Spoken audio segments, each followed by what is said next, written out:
Hey, Bobby Manning here. Welcome to a Garden Report Summer League edition in Vegas with Gary Washburn of the Boston Globe. We just watched the Celtics lose their opener against the Heat here. Jordan Walsh's debut, a little bit of J.D. Davison. Not the most interesting Summer League team we've seen in recent years, but a few guys that could be fringe contributors on this team. If you could take anything away from this first game, Gary, what would stand out most?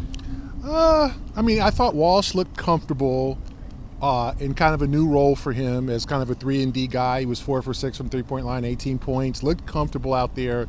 Did not look over his head. You know, when you get these guys who are just very inexperienced, coming right off one college season, you throw them in the summer league. Some of these guys look like they're comfortable, ready to go. Others look like they're going to need a few games. Jordan didn't need a few games. He looked like he's going to be a main contributor on this team as we go throughout the week.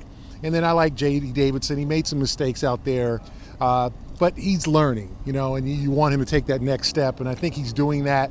And I think the organization hopes that he kind of takes a major step forward this week too. We've debated the Kristaps Porzingis deal plenty, but the team's done a few moves to fill out the depth now, trading Grant Williams, signing Oshae Brissett for now. Seems like that's the guy who's going to play in that position.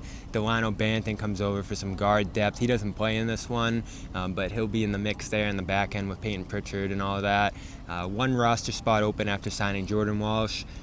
Has this team done enough to address its depth in your mind? And what do you think of some of those additions? Yeah, I'm not really I wasn't high on the Grant trade. I felt you could have gotten a player in return.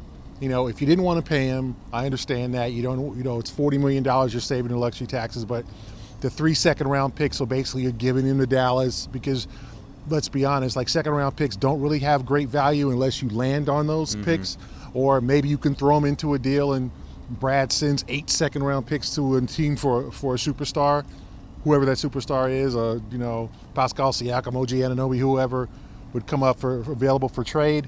I do think they still need to add to the depth. The market is going to dry up eventually for some of these free agents, and there's going to be guys looking for minimum deals, looking for a chance to play for a championship caliber team. So the Celtics need to wait at this point unless someone really comes up and says, hey, I'll take your minimum deal now.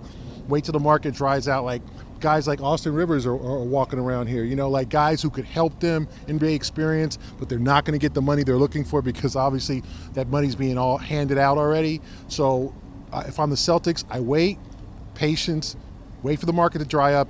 You should get, like a couple years ago, Bobby, remember, with Dennis Schroeder, like you get a guy who's like, okay, yep. Like flyer, mid-level. Yeah, I'll take your minimum, or I'll take your whatever because I don't really have many options and I get a chance to win. So I'm not completely comfortable with the Celtics roster as we speak. Blanton is a guy. We've seen him at the end of games for Toronto. Garbage time. I don't know how you can judge him off that. Brissett comes off a bad year in Indiana after a pretty good year before. Are those the two guys you're really relying on? The minimum signings, yeah. And then Peyton Pritchard is suddenly, I want out of here, to, okay, Peyton, now you can be the backup point guard. And then who is the point guard of this team? Is it Malcolm? Are you going from, hey, Malcolm, we're about to trade you, get your bags back for LA, to you're a starting point guard and we're trying to win a championship. And it feels like they've still been floating him since, at least with some of the reporting out there. Yeah, I think they've been shopping him. So who is this team's point guard? Like, is it going to be Derek White? Do you trust him to run, distribute? And I'm not saying Derek's, but I don't think point guard is his natural position. So they got some questions to answer. And I said trading Marcus, in as much as I'm sure some people were thrilled with the deal to get Porzingis and thrilled with the opportunity to move on from Marcus after 9 years of some up and down play and some great moments and not so good moments. You traded your best point guard and your best distributor. And then with Grant, you hope that Brissett comes in. You're obviously very familiar with him. Comes in and can fill that role and can be that energy guy with a little more athleticism than Grant. You've been big on this idea of consolidating a little bit more. Like if a guy like OG Anunoby becomes available, Pascal Siakam, obviously it's not going to be Lillard, it seems like, but is there really, is that the move for this team to reach that highest level? One more big splash, consolidating things a little bit more, because they do seem to be lining up picks possibly towards something like that in the future. Yeah, I do think they need another standout player.